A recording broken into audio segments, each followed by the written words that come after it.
आचार संहिता के चलते रुक गए थे काम। एक एक विभाग की समीक्षा करेंगे सीएम धामी। योजनाओं की प्रगति की भी लेंगे रिपोर्ट।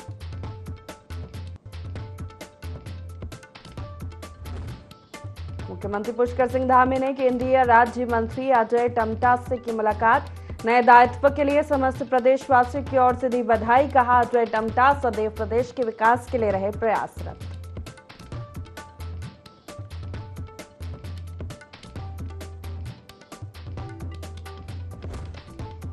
उत्तराखंड की 2 सीटों पर उपचुनाव की तारीखों की घोषणा। 10 जुलाई को मंगलोर और बद्रीनाथ विधानसभा में होगा मतदान। 13 जुलाई को आएंगे नतीजे।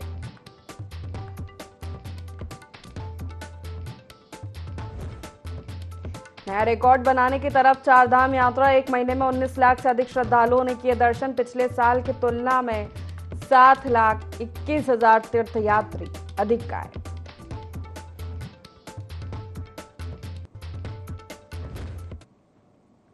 नमस्कार, बहुत स्वागत है आपका देवभूमि लाइव देख रहे हैं आप। मैं हूं आपके साथ प्रशिता शर्मा। बुलेटिन की शुरुआत करते हैं। प्रदेश की 2 विधानसभाओं के उपचुनाव को लेकर निर्वाचन आयोग ने तारीख का ऐलान कर दिया है। 10 जुलाई को प्रदेश की 2 विधानसभा मंगलौर और बद्रीनाथ के लिए मतदान होगा, जबकि 13 जुलाई को मतगणना होगी। आपको बता दें कि मंगलौर विधानसभा के बसपा विधायक शरबत कलीम अंसारी के निधन के बाद सीट खाली हो गई थी और बद्रीनाथ विधानसभा की कांग्रेस पार्टी के विधायक राजेंद्र भंडारी ने अपने विधानसभा से इस्तीफा दे दिया था और भाजपा की सदस्यता ले ली थी। देखिए, मैं सबसे पहले ये कहना चाहूंगा कि हमारे एसओसी मुख्यमंत्री माननीय पुष्कर सिंह धामी जी, चाहे हम राज्य की बात करें चाहे देश की बात करें, वो भारतीय जनता पार्टी के लिए शुभ साबित हुए हैं। और उनके द्वारा जिस प्रकार से उत्तराखंड राज्य में जो 2022 का विधानसभा चुनाव हुआ, उसमें इतिहास उनके नेतृत्व में बनाया गया। इसके साथ ही जिस प्रकार से केंद्र नेतृत्व के द्वारा उनको पूरे देश भर में चुनाव प्रचार के लिए स्टार प्रचार की जिम्मेदारी उनको दी गई, उस पर जहां जहां पर उन्होंने चुनाव प्रचार किया, उनमें अधिक से अधिक लोग सांसद बने। अजय टम्टा अल्मोड़ा पिथौरागढ़ लोकसभा सीट से तीसरी बार सांसद बने हैं। एनडीए सरकार में राज्य मंत्री स्वतंत्र प्रभार मिलने पर लोहाघाट में बीजेपी कार्यकर्ताओं ने मिठाई बांटी और आतिशबाजी कर जश्न मनाया। पूर्व विधायक फर्त्याल ने खुशी जताते हुए कहा, पूरे लोकसभा क्षेत्र में सांसद टम्टा की जीत का प्रतिशत लोहाघाट विधानसभा क्षेत्र में सबसे ज्यादा रहा है। पीएम मोदी ने सांसद टम्टा को अपनी कैबिनेट में शामिल कर उत्तराखंड की जनता को शानदार तोहफा दिया है। क्षेत्र की जनता को दिल से आभार व्यक्त करता हूं। तो मैं केंद्रीय नेतृत्व मोदी जी का जो है धन्यवाद करना चाहूंगा कि अल्मोड़ा के जो 3 बार लगातार सांसद अपने सरल स्वभाव के अजय टम्टा जी भारी मतों से जो विजय हुए हैं, उनके लिए मैं केंद्रीय नेतृत्व ने जो विश्वास उनको किया है और उत्तराखंड में उनको जो है अपनी टीम पे काम करने का मौका दिया है राज्य मंत्री के तौर पर, केंद्र की पूरी टीम को और राष्ट्रीय अध्यक्ष जी को और अपने मुख्यमंत्री जी के उनके प्रयासों से ये सब संभव हुआ है। सबको धन्यवाद दूंगा। हरिद्वार लोकसभा से हार के बाद कांग्रेस प्रत्याशी रहे वीरेंद्र रावत हरिद्वार पहुंचे, जहां उन्होंने हरिद्वार प्रेस क्लब सभागार में पत्रकारों से वार्ता करते हुए कहा कि 14 विधानसभा की जनता ने हमें अपना सहयोग प्रदान किया। चुनाव में अपनी बात को जनता के समक्ष उठाया, लेकिन दुर्भाग्यवश सफलता नहीं मिल पाई। उन्होंने भाजपा के प्रत्याशी त्रिवेंद्र सिंह रावत को जीत की बधाई दी। वीरेंद्र सिंह रावत ने कहा कि जीत हार का फैसला तो जनता ही करती है, लेकिन वो क्षेत्र की जनता के मुद्दों से पीछे नहीं हटेंगे। उन्होंने अपने घोषणा पत्र की चर्चा करते हुए कहा कि 72 सूत्रीय मांगों के एजेंडे को केंद्र और राज्य सरकार के समक्ष रखा जाएगा। मांगों के क्रियान्वयन के लिए हर संभव प्रयास किए जाएंगे। वीरेंद्र रावत ने कहा, बेरोजगारी, महंगाई जैसे मुद्दों को समय समय पर उठाते रहेंगे।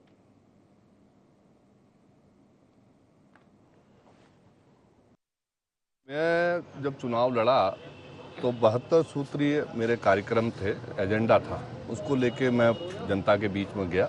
मैंने उस समय भी कहा था कि अगर मैं लोकसभा में सदस्य चुना गया तो लोकसभा के अंदर जो है इसके लिए संघर्ष करूंगा, और अगर दुर्भाग्यवश नहीं हुआ तो सड़क में इसके लिए संघर्ष करूंगा। मैं अपने इस 72 सूत्रीय एजेंडे को लेकर माननीय सांसद महोदय त्रिवेंद्र सिंह रावत जी से मिलूंगा और उनसे कहूंगा कि भाई अब तो डबल इंजन की सरकार है और कृपया करके जो है इस कार्य को करने का काम करें। और मैं इस संबंध में माननीय मुख्यमंत्री जी से भी मिलूंगा और उनसे भी निवेदन करूंगा कि ये 72 सूत्रीय एजेंडे को जो कार्यक्रम है हमारा, इसको हरिद्वार संसदीय क्षेत्र में इसको लागू करने का और इस पर कार्य करने का काम करें। उत्तराखंड के नैनीताल जिले की जीआई टैग वाली लीची तैयार हो गई है। वहीं ठेकेदार ने लीची तुड़ाई का काम भी शुरू कर दिया है। कई लोगों को लीची तुड़ाई के कार्य में रोजगार मिला। आपको बता दें कि देश के साथ ही विदेश में भी उत्तराखंड की लीची की मिठास जाएगी। नैनीताल जिले की लीची को जीआई टैग भी मिला है, जो अन्य लीची से अपने आप को अलग करती है। वहीं रामनगर, कालाडूंगी, चकलुआ जैसी जगह की लीची की कटाई का काम बड़े पैमाने पर शुरू हो गया है। साथ ही लोगों का कहना है कि इस बार बारिश नहीं होने की वजह से लीची फूली नहीं है, जिससे उनको अच्छी आमदनी नहीं हो पाई है।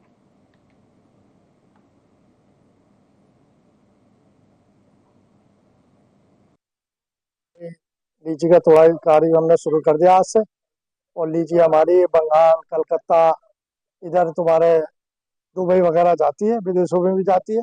मगर अब के बारिश ना होने के कारण फसल बहुत ही खराब हुई है, जिससे मतलब ये लगा लीजिए आप 40-50% नुकसान है ठेकेदारों को। हाँ, बारिश में फूली नहीं है और दाना भी छोटा रह गया और दाग बहुत आया।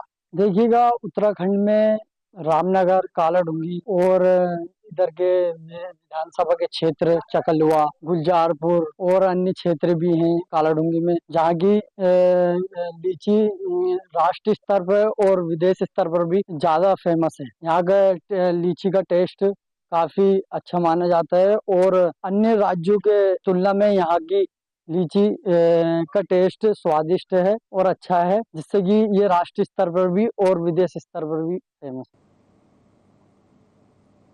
उत्तराखंड में मौसम शुष्क होने से मैदानी क्षेत्रों में भीषण गर्मी का प्रकोप जारी है। देहरादून समेत ज्यादातर मैदानी क्षेत्रों में तेज धूप खिलने के साथ ही पारा 40 डिग्री सेल्सियस के ऊपर बना हुआ है। वहीं दून में अधिकतम तापमान सामान्य से 5 डिग्री सेल्सियस तक पहुंच गया है। मौसम विभाग के अनुसार अगले कुछ दिनों तक प्रदेश में मौसम में परिवर्तन के आसार नहीं है। इसके साथ ही मैदानी क्षेत्र में लू चलने को लेकर चेतावनी भी जारी की गई। हालांकि पर्वतीय क्षेत्रों में अधिकांश बादल छाने के साथ हल्की बूंदाबांदी भी हो सकती है।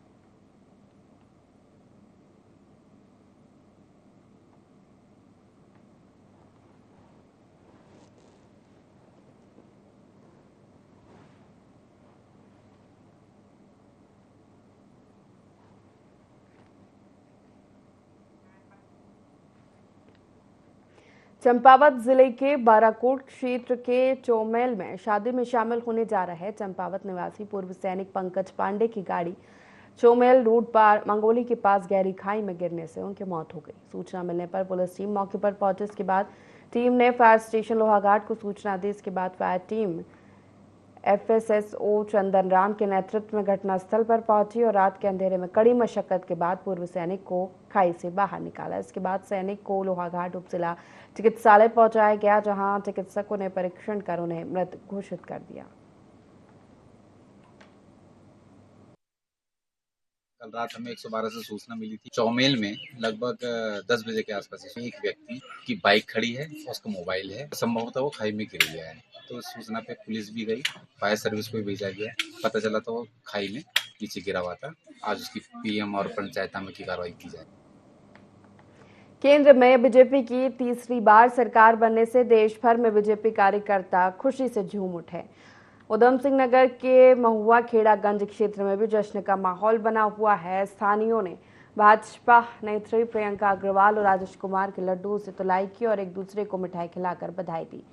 पाजपुर विधानसभा कांग्रेस विधायक नेता प्रतिपक्ष यशपाल आर्य का गढ़ माना जाता है। उसी गढ़ में बीजेपी प्रत्याशी अजय भट्ट ने विजय हासिल की। मुख्य चौराहे पर जमकर आतिशबाजी की गई, साथ ही ढोल नगाड़े बजाकर बीजेपी कार्यकर्ताओं ने अपनी खुशी जाहिर की।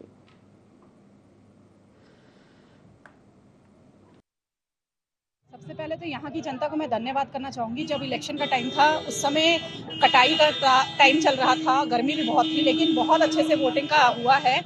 और मैं तो बस यही कहना चाहूँगी कि हमारे मोदी जी को चुन लिया है जनता ने, अब आगे उनका भविष्य भी और हमारा भी भविष्य उज्जवल है। महुआ खेड़ागंज बहुत ही अनुसूचित जाति बहुल्य क्षेत्र है। आपके सामने यहाँ पर अपार वोटों में वृद्धि हुई है और नरेंद्र मोदी जी का विजनरी नेतृत्व, अब आज देश के प्रधानमंत्री नरेंद्र मोदी जी तीसरी बार शपथ इस समय ले रहे हैं इस खुशी में भारतीय जनता पार्टी महुआ खेड़ागंज मंडल के कार्यकर्ताओं ने समस्त कार्यकर्ताओं के साथ जो है उत्साह मनाया है।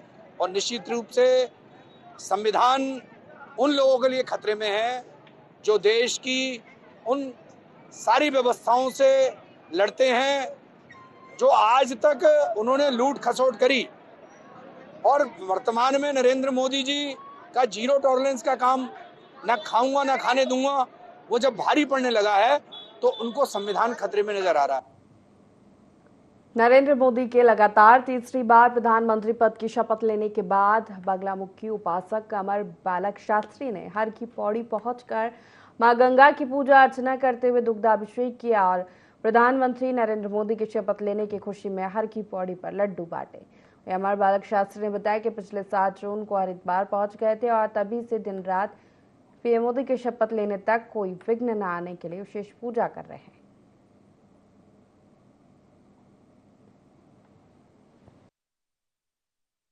जिस प्रकार से समीकरण बने हुए थे उस प्रकार से देश में बहुत अस्थिरता नज़र आ रही थी और ऐसा लग रहा था कि यादव नीतीश जी या चंद्रबाबू नायडू को किसी तरीके से बहका के अपने साथ मिलाया जा सकता है।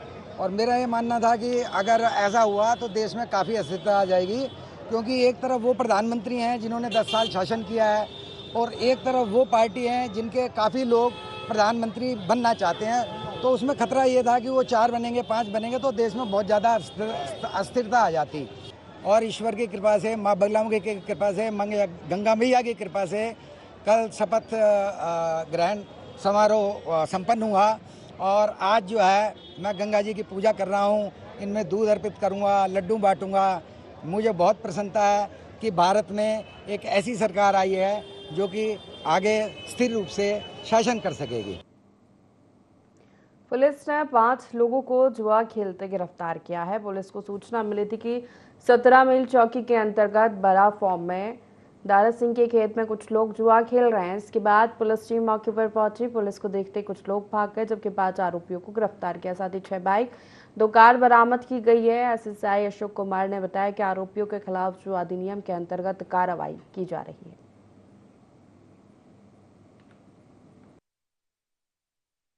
द्वारा सूचना मिली कि ग्राम गा फार्म में दारा सिंह के खेत में जुआ चल रहा है। इस सूचना पर चौकी मझोला इंचार्ज और अपने कर्मचारियों के साथ मौके पर गए तो जो है वहाँ पर काफ़ी लोग खेत में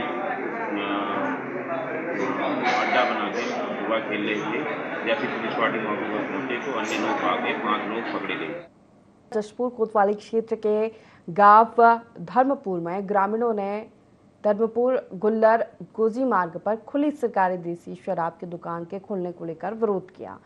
बता दें कि जशपुर के गांव धर्मपुर में गुल्लर गोजी मार्ग पर सरकारी देसी शराब की दुकान खुली हुई है, जिसको लेकर धर्मपुर गांव के ग्रामीणों ने सरकारी शराब की दुकान का विरोध किया है।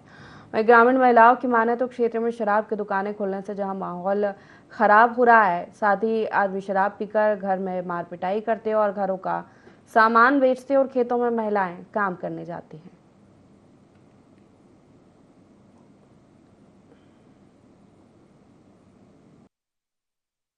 जो पी के जाते हैं आदमी, घरों में औरतों को तंग करते हैं, घर से निकलेंगे का अभी आ रहे हैं और यहाँ पी कर पिला देंगे, यहाँ से घर में पहुंच जाएंगे। कई बर्तन बेचे हैं, कई कुछ बेचे हैं, यहाँ पे आ जहाँ पीने। ये है कि यहाँ से हट्टे हटा दे। मैं घास मुट्ठी को भी आवेंगी, पी कई खो में लोग पड़े रहेंगे तो हमारे ढीबो कैसे करेंगी? छेड़छाड़ नहीं करेंगे तो कौन जिम्मेदार होगा? ये बताओ, पहले हट्टी वाले होंगे, जिम्मेदारी ले लेंगे हट्टी वाले। जहाँ के है हो जानी चाहिए। लोकसभा चुनाव के बाद उत्तराखंड के मंगलोर बद्रीनाथ विधानसभा में उपचुनाव की तारीख तय कर दी गई है। निर्वाचन आयोग के अनुसार 10 जुलाई को मंगलोर और बद्रीनाथ विधानसभा का चुनाव होना है। 14 जून से 21 जून तक नामांकन किए जाएंगे। वहीं 10 जुलाई को मतदान होगा, 13 जुलाई को मतगणना। बता दें कि मंगलोर से बसपा के विधायक हाजी शरबत करीम अंसारी के निधन के बाद मंगलोर विधानसभा सीट खाली चल रही थी। हालांकि अब देखना होगा कि निर्वाचन आयोग की अधिसूचना के अनुसार चुनाव के बाद कौन मंगलोर विधानसभा का प्रतिनिधित्व करेगा।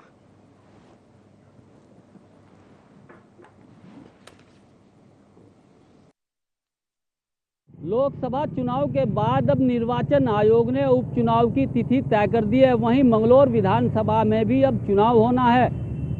निर्वाचन आयोग के द्वारा 10 जुलाई की तिथि जो है तय की गई है, यानी कि मंगलौर विधानसभा सहित जो बद्रीनाथ में भी 10 जुलाई को जो है यहाँ पर मतदान होगा। मतदान की तिथि तय होने के बाद लगातार चुनावी सरगर्मियां जो है बढ़ने लगी है, तो वहीं जो राजनीतिक दल है उनमें भी हलचल तेज हो गई है। आपको बता दें कि मंगलौर विधानसभा से बसपा के विधायक सरबत करीम अंसारी के निधन के बाद मंगलौर विधानसभा सीट जो है खाली हो गई थी, जिसको लेकर लंबे अरसे के बाद जो है चुनाव आयोग ने जो है 10 जुलाई की तिथि जो है तय की है। अपने सहयोगी अनिल के साथ IND 24 मंगलौर। नरेंद्र मोदी ने तीसरी बार देश के प्रधानमंत्री का पदभार संभाल लिया है। इस पर मुख्यमंत्री पुष्कर सिंह धामी ने पीएम मोदी को बधाई और शुभकामनाएं दी। उन्होंने कहा कि वो जो पूरा विश्वास है पीएम का तीसरा कार्यकाल विकसित भारत के निर्माण की दिशा में मजबूती से आगे बढ़ेगा और स्वर्णिम काल होगा। भारत के प्रधानमंत्री के नेतृत्व में विकास का नया अध्याय लिखने को तैयार है। निश्चित रूप से पीएम मोदी के सशक्त नेतृत्व में देश विश्व की तीसरी बड़ी आर्थिक शक्ति बनकर उभरेगा। इसके साथ ही देशवासियों की आशाओं को पूरा करने में सहायक सिद्ध होगा।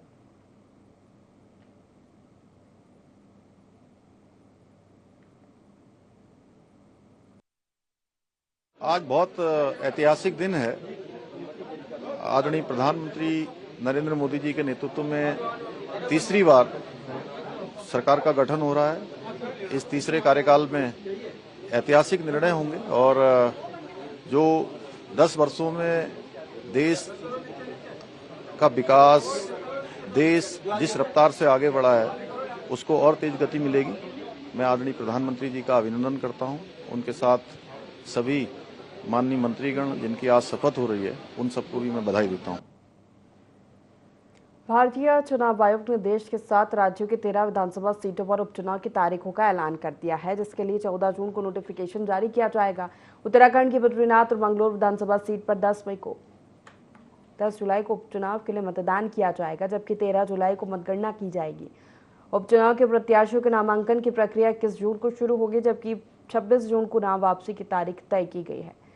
उत्तराखंड की बद्रीनाथ विधानसभा सीट पर 210 बूथ बनाए गए हैं, जिन पर उपचुनाव के लिए मतदान किया जाएगा, जबकि मंगलौर विधानसभा सीट पर 132 बूथ बनाए गए हैं।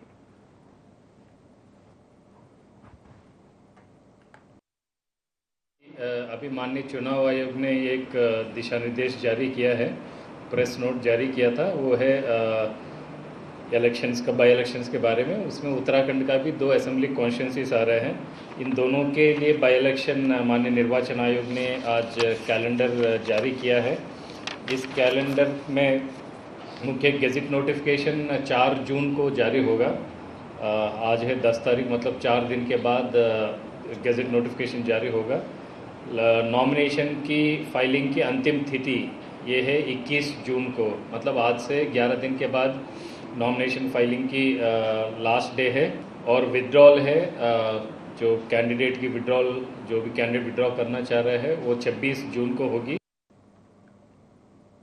चंपावत जिले की लोहाघाट विधानसभा के बाराकोट ब्लॉक में लीदू ग्राम पंचायत के लोगों के लिए हर घर नल योजना जी का जंजाल बन गई है। ग्रामीण बूंद बूंद पानी के लिए तरस रहे हैं, जिसके बारे में गांव के गिरीश जोशी और ग्रामीणों ने बताया कि सरकार ने पेयजल उपलब्ध कराने के लिए ये जन कल्याणकारी योजना चलाई है, लेकिन शिमेला गांव में विभागीय अधिकारियों ने बिना किसी से पूछे गांव में पहले से चल रही पेयजल योजना से भी कनेक्शन काट दी, जिसकी वजह से पहले जो थोड़ा बहुत पानी आता था वे भी आना बंद हो गया है। और अब पानी के लिए गांव की महिलाएं और बच्चे 3 किलोमीटर दूर गधेरे से पानी ढो रहे हैं। बता दें कि गांव वालों ने पेयजल उपलब्ध नहीं होने पर डीएम चंपावत कार्यालय में धरना देने की चेतावनी दी है। सभा लीदू के शिमेला ग्राम सेवा सभा से हमारे गांव में पानी की आपूर्ति होने के कारण हमारे गांव में पानी की हाहाकार मची है। पानी के जल विभाग के द्वारा घर घर जल योजना बांट दी गई और हमारे ऊपर नए गांव में 2-4 परिवार नए बसे हैं, वहां एक नई लाइन बिछा दी गई, जिसमें जब से लाइन लगी है तब से अभी तक कोई पानी की एक बूंद नहीं टपकती है। आप देख सकते हैं ये नलका लगा हुआ है, नलके में एक बूंद पानी नहीं है, सूखा पड़ा है। और हमारे गांव की माताएं बहनें बुजुर्ग लोग 3-4 किलोमीटर दूर एक गधेरे में थोड़ा जल है, उसमें से पीने के लिए ला रहे हैं। और यहाँ पानी के कारण गांव में आपसी ये घर जल ना बढ़ने के कारण गांव में आपसी विवाद छिड़ चुका है, आपसी लोगों में झगड़ा हो रहा है। इससे जल प्रशासन से हम कहना चाहते हैं कि शीघ्र से शीघ्र इसकी समीक्षा की जाए, शीघ्र से शीघ्र इसमें संज्ञान लिया जाए, नहीं तो अन्यथा हम डीएम, एसडीएम, मुख्यमंत्री प्रोटोकॉल तक जाने को बाध्य होंगे। उत्तराखंड की राजधानी देहरादून से करीब 140 किलोमीटर की दूरी पर स्थित तिब्बत से लगे जनपद उत्तरकाशी के पास कंडार देवता का नवनिर्मित मंदिर है। इस मंदिर तक 6 किलोमीटर दूर पैदल मार्ग से आना जाना पड़ता है। ये बहुत ही प्राचीन मंदिर है। माना जाता है कि जहां कंडार देवता के दर्शन करने से सभी मनोकामनाएं पूरी होती। क्या मंदिर की विशेषता है, देखिए रिपोर्ट।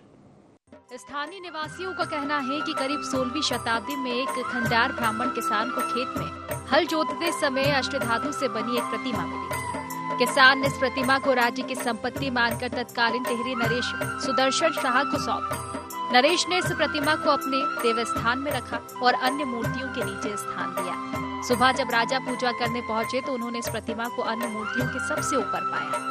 फिर उसे स्वप्न में देवता ने चेतावनी के स्वरूप कहा, जहां से मैं आया हूं वहीं मुझे पहुंचा दिया जाए। इसके बाद राजा ने इस प्रतिमा को उत्तरकाशी परशुराम मंदिर में अपने सैनिकों के साथ खंडार ब्राह्मण के संरक्षण में पहुंचा दिया।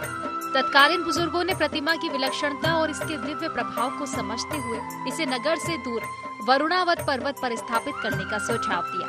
वरुणावत पर्वत पर कंडार खोला में विमलेश्वर मंदिर परिसर में कंडार देवता अपने भव्य स्वरूप में विमलेश्वर महादेव के संग विराजमान हुए। स्थानीय निवासियों का कहना है कि कंडार देवता सभी मन्नतें पूरी करते हैं। किसी भी तरह की बाधा होने पर कंडार देवता ही उस बाधा से मुक्ति दिलाते हैं, जहां केवल कंडार देवता का ही आदेश सर्वमान्य होता है। यह मंदिर श्रद्धा और आस्था का केंद्र ही नहीं बल्कि ऐसा न्यायालय भी है जहां कंडार देवता न्यायाधीश बनकर वकीलों की बहस नहीं सुनते, बल्कि कंडार देवता स्वयं ही फैसला कर लोगों को न्याय दिलाते हैं।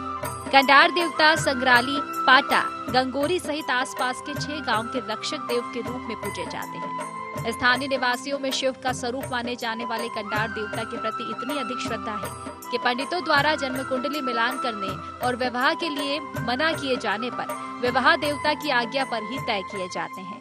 गांव में बीमार होने पर पीड़ित को देवता के पास लाया जाता है। सिर दर्द, बुखार, दांत दर्द आदि समस्याएं ऐसे गायब हो जाती है जैसे पहले कभी थी ही नहीं। हर कार्य में जो है हम लोग उनके अनुसार से करते हैं। जैसा चूड़ाकर्म हुआ, शादी हुआ, जो भी कार्यक्रम चलता है हमारा वो भगवान कंडार देवता द्वारा है। हमारे उनके अनुसार से हमारे पूजन करता है। उनका जो प्राकट्य हुआ है वो किसी राजा के शासन में किसान के द्वारा प्राकट्य, उनका हल के द्वारा जो प्राकट्य हुआ। उस समय क्या है कि राजा की संपत्ति मानकर जो है उस किसान ने जो है उस मूर्ति को जो है भगवान कंडार देवता की जो मूर्ति थी वो राजा के सामने पेश किया। और जो है उसके बाद राजा को जो अपने विस्तार से जो स्वप्न सुनाया, भगवान कंडार देवता ने जो स्वप्न दिया वो कहा कि मुझे जो है इस काशी के सौम्य काशी को जो शिखर है विमलेश्वर महादेव है, मुझे वहाँ पर जो है आप जो है स्थापित कीजिए। वहीं विशेष परिस्थितियों में कंडार देवता की अनुपस्थिति में प्रतीकात्मक रूप से शंख, घंटी और ढोल की पूजा होती है और जनता के प्रश्नों के उत्तर भी इनके द्वारा ही दिए जाते हैं, जो कि आधुनिक युग में आश्चर्यजनक है। इसके अलावा माघ माह में जहां मेला भी लगता है, मकर संक्रांति से लेकर 8 दिन तक मेला लगता है। संक्रांति के दिन ब्रह्म मुहूर्त में जड़ भरत घाट में स्नान कर मेले का विधिवत शुभारंभ होता है। कंडार देवता 6 भाई के रूप में निवास करते हैं, जिनमें 2 लिंग रूप में और 5 प्रतिमा के रूप में विराजित है और इन सभी ने 2 घाटियों के मध्य उच्च स्थान पर अपना निवास बनाया है ताकि निगरानी सुगमता पूर्वक हो सके।